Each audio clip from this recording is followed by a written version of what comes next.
Hello दोस्तों, crack अपने exam channel में आप सभी का स्वागत है। आशा करते हैं कि आप लोग स्वस्थ होंगे, हैप्पी होंगे। आज हम देखते हैं सीटेट दिसंबर 2023।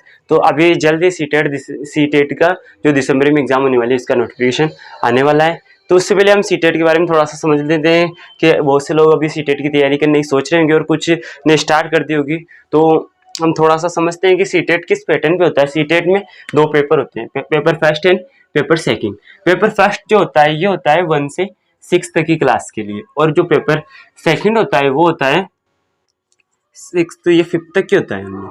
ये होता है 6 to 8 तक की क्लास के लिए, 6 तक to 8। फर्स्ट पेपर ये होता है प्राइमरी टीचर्स के लिए, अपर प्राइमरी टीचर्स के लिए होता है 6 to 8 क्लास के लिए। अब देखो पेपर फर्स्ट है, पेपर फर्स्ट के अंदर इसके अंदर देखो टोटल क्वेश्चन तो आपको कितने मिलेंगे, 150 क्वेश्चन मिलेंगे। वन क्वेश्चन टोटल क्वेश्चन 150 मिलेंगे और 150 मार्क्स का ही होगा। मार्क्स भी इसमें कितने होंगे, 150 मार्क्स का ही आपका ये पेपर होगा। इसके अंदर देखो 30 क्वेश्चन आते हैं वो आपको सीडीपी से मिलते हैं। सीडीपी क्या है, चाइल्ड डेवलपमेंट पेडालॉजी, सीडीपी यानी बच्चे के जिसके अंदर जो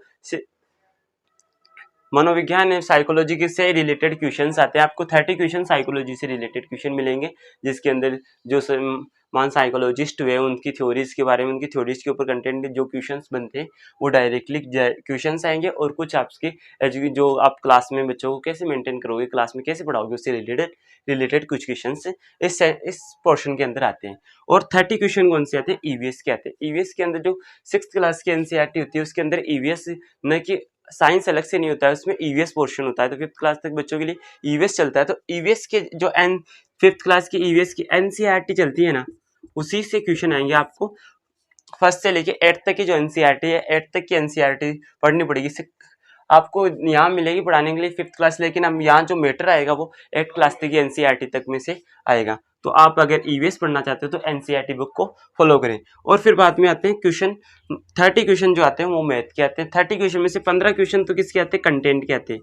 15 क्वेश्चन तो कंटेंट के आएंगे और 15 क्वेश्चन जो आएंगे वो पेडालॉजी से रिलेटेड आएंगे कि मैथ पढ़ाते हो तो बच्चों को आप किस तरीके से मैथ पढ़ाओगे। अगर कोई बच्चा जैसे क्लास के अंदर होते हैं तो क्लास के अंदर 30 स्टूडेंट हैं, तो उसमें से कुछ स्टूडेंट इंटेलिजेंट होते हैं, कुछ स्टूडेंट जो मोर इंटेलिजेंट होते हैं, कुछ डेल स्टूडेंट होते हैं, कुछ एकदम से न समझने वाले स्टूडेंट्स होते हैं। तो स्टूडेंट्स का इतने टाइप्स के स्टूडेंट, तो आप उन स्टूडेंट्स को सभी को मैनेज करते हो, किस टाइप से आप पढ़ाओगे, ये इसके रिलेटेड क्वेश्चन आते हैं 15 क्वेश्चन। अब जो 30 क्वेश्चन आते हैं आपको लैंग्वेज फेस्ट में भी आपको इसके अंदर भारत के अंदर जो 8वीं अनुसूची है, भारत के संविधान के अंदर 8वीं अनुसूची के अंदर कितनी 22 भाषा है। 22 भाषाओं में से आप कोई भी भाषा आप यहाँ ले सकते हो फर्स्ट लैंग्वेज के अंदर। सेकंड लैंग्वेज के अंदर भी सेकंड लैंग्वेज में भी आप 22 भाषाओं में से कोई भी भाषा एक ले सकते हो जो आपकी लैंग्वेज हो। जिसमें इसमें तो कौन सी लैंग्वेज लेते हो, जो आपकी प्राइमरी लैंग्वेज है, जहाँ आप जो उसमें जैसे आपने हिंदी मीडियम में स्टडी की तो आप हिंदी लोगे, अगर आपने इंग्लिश मीडियम में स्टडी की तो आप फर्स्ट लैंग्वेज क्या लोगे, इंग्लिश ही लोगे। तो ये आपके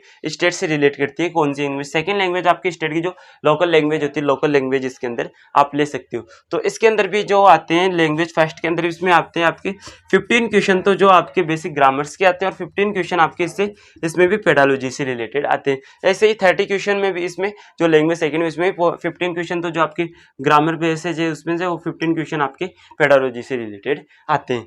ये होता है इस पेपर फर्स्ट के अंदर 150 क्वेश्चन का जो 150 क्वेश्चन है उनका डिवाइडेशन होता है। और अगर आप अब इस पोर्शन में से मैं आपको सीडीपी मैं आपको पढ़ाऊंगा और सीडीपी ईवीएस और मैथ्स में आपको ये तीन आपके कवर करवा दूँ। अगर आप इस चैनल को फॉलो करते हो तो आपके इन तीन जो सीडीपी ईवीएस और मैथ्स ये आपके 90 क्वेश्चंस को कवर करते हैं। तो अगर ये आप इन तीन अगर आपको क्वालिफाई करना तो इन तीन को अगर आप अच्छे से आप पढ़ लो, अगर इन तीन को फोकस कर लो ना, तब भी आपको 90 क्वेश्चन तो यहाँ से कवर हो जाएंगे। और यहाँ से आप ज़्यादा भी नहीं तो 10 क्वेश्चन 90 भी नहीं तो इसमें से आप 80 क्वेश्चन इजीली आप क्रॉस कर सकते हो। 80 प्लस तो 80 भी नाप लो तो आप इसमें 75 क्वेश्चन यहाँ से कवर कर लो। और यहाँ से अगर 7 क्वेश्चन लैंग्वेज फर्स्ट से और 7 क्वेश्चन लैंग्वेज सेकंड से कवर करो, तब भी आपके कितने हो जाएंगे, 7 14 ऐड करोगे तो ये आ जाएंगे 9 और 89 क्वेश्चन। और आपकी जो यहाँ क्वालिफाइंग ये एग्जाम क्या है, क्वालिफाइंग एग्जाम है तो इसमें ओनली आपको 83 क्वेश्चंस चाहिए पासिंग मार्क्स के लिए। 82 क्वेश्चन ये ओबीसी के लिए चाहिए, ओबीसी के लिए 83 और जनरल के लिए आपको इसमें से 90 क्वेश्चन चाहिए।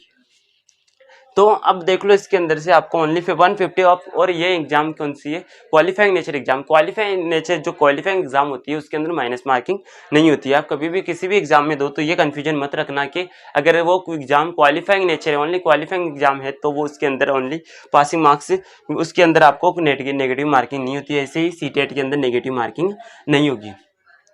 अब देखो यहाँ से अब आपने समझ लिया कि इसके अंदर कितने 150 क्वेश्चन आते हैं, 30 सीडीपी के आते हैं, 30 ईवीएस के, 30 मैथ के, 30 लैंग्वेज फर्स्ट के, 30 लैंग्वेज सेकंड के आते हैं। अब देखो हम देखते हैं पेपर सेकंड के बारे में। तो पेपर सेकंड के अंदर भी जैसे पेपर फर्स्ट का पैटर्न वैसे ही पैटर्न किसका होता है, पेपर सेकंड का होता है।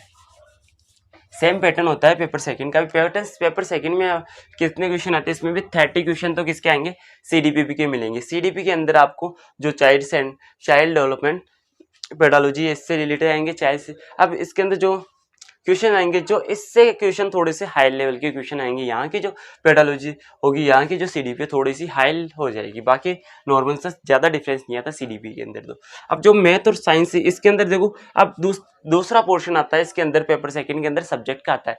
जो आपके ग्रेजुएशन के अंदर सब्जेक्ट है, आप 3 सब्जेक्ट ऑप्शनल में लेते हो, तो उन तीनों सब्जेक्ट में से आप यहाँ कोई सा भी सब्जेक्ट ले सकते हो। अगर आपका देखिए अब ग्रेजुएशन में आपके ग्रेजुएशन में हमने आर्ट्स लिया है, बीए किया है, तो अब आपको क्या लेना होगा, एसएसटी लेना होगा। अगर आपने बीएससी की है, बीएससी के अंदर बीएससी साइंस और मैथ दोनों में की जाती है। तो अगर आपने बायो और मैथ दोनों में की जाती है, तो अगर आपकी बायो मैथ या साइंस या मैथ दोनों में से कोई भी हो, तो आपको ये दोनों पोर्शन ही पढ़ने पड़ेंगे। बायो वालों को भी मैथ पढ़नी पड़ेगी और मैथ वालों को भी साइंस पढ़नी पड़ेगी इसके अंदर। अब यहाँ देखो साइंस और मैथ का पोर्शन आता है वो 60 नंबर का पोर्शन ऑन दोनों का ही आता है। ये 60 नंबर का पोर्शन आता है साइंस और मैथ का। अब इसमें से साइंस और मैथ में 60 क्वेश्चन में से जो 30 क्वेश्चन तो मैथ के होंगे और 30 क्वेश्चन किसके होंगे, साइंस के। 30 क्वेश्चन में से यहाँ डिवाइडेशन होता है, 20 क्वेश्चन तो जो कंटेंट है यहाँ उन और कंटेंट में से आता है। 10 क्वेश्चन जो है 10 क्वेश्चन आपके यहाँ पेडालॉजी में से आएंगे। और साइंस में भी यही होता है कि 30 क्वेश्चन तो आपको कंटेंट में से मिलेंगे और 10 क्वेश्चन आपको किसमें से, इसके पेडालॉजी में से मिलेंगे। मैथ की पेडालॉजी, मैथ पेडालॉजी मतलब आप मैथ पढ़ाते हो किन वीडियो को यूज करोगे, वीडियो से रिलेटेड क्वेश्चन आ सकते हैं, या फिर मैथ्स के अंदर आप मैथ पढ़ाते हुए कौन कौन सी साइकोलॉजी ट्रिक्स को यूज करोगे, उनसे रिलेटेड क्वेश्चन आ सकते हैं 10 क्वेश्चन। और ऐसे साइंस में होते हैं 20 क्वेश्चन तो आपको जो साइंस का कंटेंट है एनसीईआरटी की जो 8 क्लास तक की बुक है उन एनसीईआरटी तक की, उसमें से साइंस के 20 क्वेश्चन मिलेंगे। 10 क्वेश्चन मिलेंगे आपको साइंस पेडालॉजी रिलेटेड। और एसएसटी में भी यही होता है। एसएसटी में आपको 60 क्वेश्चन आते हैं एसएसटी के, उसमें से आपको इसमें भी 40 क्वेश्चन जो होंगे, 40 क्वेश्चन तो जो एसएसटी का कंटेंट है उसमें से आएंगे और 20 क्वेश्चन इसके भी किसमें से आएंगे, आपके पेडालॉजी में से आएंगे। लैंग्वेज फर्स्ट होती है 30 नंबर की, उसमें भी 15 क्वेश्चन तो आपको नॉर्मल ग्रामर्स में से बुक से आ जाएगा और जो 15 क्वेश्चन ये पेडालॉजी से रिलेटेड आएंगे। ऐसे लैंग्वेज सेकंड के अंदर, लैंग्वेज सेकंड में भी 15 क्वेश्चन आते हैं कंटेंट ग्रामर से और 15 क्वेश्चन किससे आते हैं, पेडालॉजी से रिलेटेड आते हैं। तो इसमें भी लैंग्वेज फर्स्ट आपको कोई भी लैंग्वेज, जिसमें अगर आपने हिंदी मीडियम में किया तो आप हिंदी लैंग्वेज फर्स्ट हिंदी चुनोगे और लैंग्वेज सेकंड आप इंग्लिश चूज कर सकते हो। इंग्लिश के अलावा इसमें संस्कृत और कोई भी जो आपके लोकल लैंग्वेज वो चूज कर सकते हो। लोकल लैंग्वेज वही चूज कर सकते हो जो आपकी 8वीं अनुसूची के अंदर, आप 8वीं अनुसूची के अंदर 22 भाषाओं में शामिल है, उसी को आप लैंग्वेज फर्स्ट या लैंग्वेज सेकंड में आप चूज कर सकते हो। अदर लैंग्वेज को आप चूज नहीं कर सकते। इसमें भी आपके क्वेश्चन कितने होते हैं, 150 क्वेश्चन होते हैं और 150 मार्क्स के होते हैं। 150 क्वेश्चन 150 मार्क्स के होते हैं, कोई नेगेटिव मार्किंग नहीं होती है। आपको टोटल 150 क्वेश्चंस आपको कवर करके आना होता है और ये होता है आपका 1.5 आवर का होता है या फिर 2 आवर 30 मिनट का आपका ये पेपर होता है। 2.5 घंटे का ये पेपर होता है।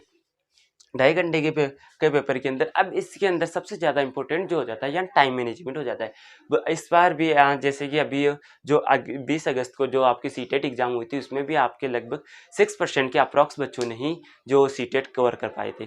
तो यहाँ रेशो गिरता जा रहा है। इसका मेन क्या है कि पहले जो पेपर हो रहा था वो ऑनलाइन मोड पे हो रहा था, ऑनलाइन मोड पे से अब इसको शिफ्ट कर दिया गया है ऑफलाइन मोड पे। जो 20 अगस्त से पहले जो पेपर हुए थे वो ऑनलाइन मोड पे हुए थे। अभी जो 20 अगस्त को जो आपका पेपर हुआ था वो ऑफलाइन मोड पे हुआ था। ऑफलाइन मोड में क्या होता है कि आपके पास से उसमें गोले भरने के लिए भी आपको टाइम चाहिए और साथ ही आपको पेपर के अंदर एक बार में आपने एक क्वेश्चन कर दिया तो आप क्वेश्चन को चेंज नहीं कर सकते।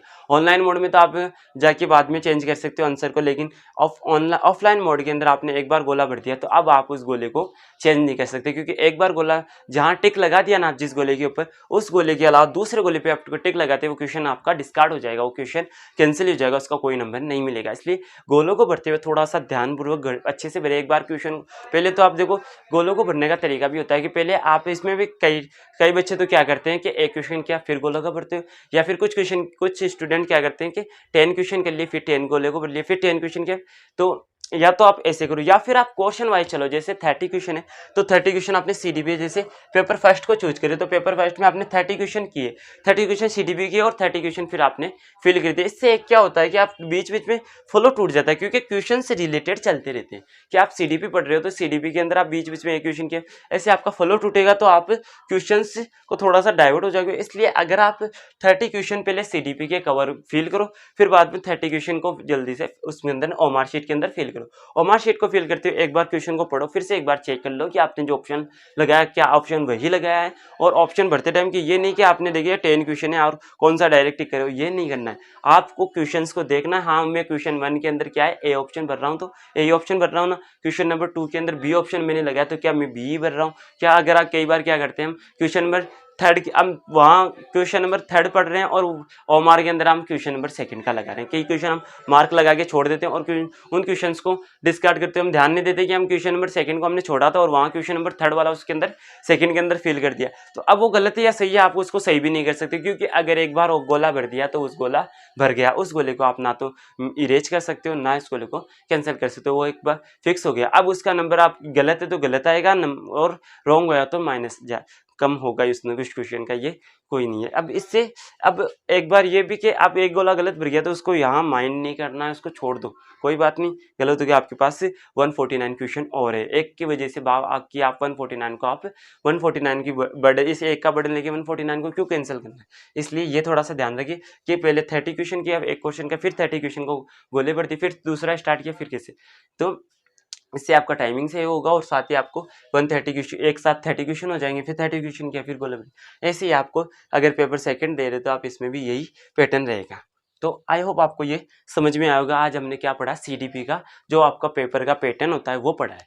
तो इसके अंदर आपको मेन तो क्या है कि आपको अब देखो, जैसे कि अब आप लेवल फर्स्ट की तैयारी कर रहे हो तो आपको सभी पोर्शन को कवर करना होगा, और लेवल सेकंड की तैयारी कर रहे हो तो आपका इस टाइम अगर जब तक नोटिफिकेशन नहीं आई तब तक आप क्या कर सकते हो, आप अपने सब्जेक्ट को स्ट्रॉन्ग बना सकते हो। सब्जेक्ट तो आपका वही रहेगा, सब्जेक्ट को स्ट्रॉन्ग बनाओ, आप सब्जेक्ट को स्ट्रॉन्ग बनाओ तो प्लस सीडीपी पढ़ लो। और जो लैंग्वेज है, लैंग्वेज आप लास्ट टाइम में भी लैंग्वेज एक बार देख लोगे तब भी आपकी लैंग्वेज क्लियर हो जाएगी, क्योंकि आपके यहाँ सीडीपी मैथ्स और या एसएसटी या आपको क्वालिफाइंग मार्क्स तो यहीं मिल जाएंगे।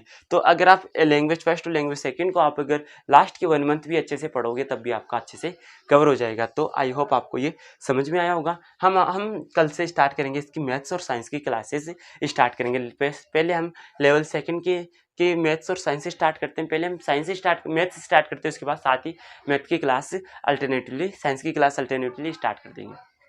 तो आप अगर सीटेट की सीरियसली तैयारी करना चाहते हो और आप सीरियसली आप सीटेट दिसंबर 2023 को आप क्लियर करना चाहते हो तो आप इस चैलेंज से जुड़े, और साथ ही अपने जो फ्रेंड्स इसकी सीटेट की तैयारी कर रहे हो उनको इस चैलेंज से जरूर जोड़े। आप उनको सब्सक्राइब करने के लिए ना बोले, अगर उनको कंटेंट पसंद आएगा तो आप वो जरूर सब्सक्राइब करेंगे, क्योंकि मैं सब्सक्राइब करने के लिए भी मैं आपको भी नहीं बोलूँगा कि आप मेरे चैनल को सब्सक्राइब करो, क्योंकि अब हमारा कंटेंट आपको पसंद आएगा तो आप खुद चल के सब्सक्राइब भी करोगे और लोगों से सब्सक्राइब भी कराओगे, क्योंकि जहां आपको अच्छी क्वालिटी मिल रही है फ्री ऑफ कोर्स, यहाँ सब कुछ आपको फ्री मिलेगा। अगर फ्री में सब कुछ मिल रहा है और आपको कंटेंट पसंद आ रहा है तब आपको जरूर चैनल को सब्सक्राइब करें, शेयर करें और लाइक भी करें। थैंक यू दोस्तों।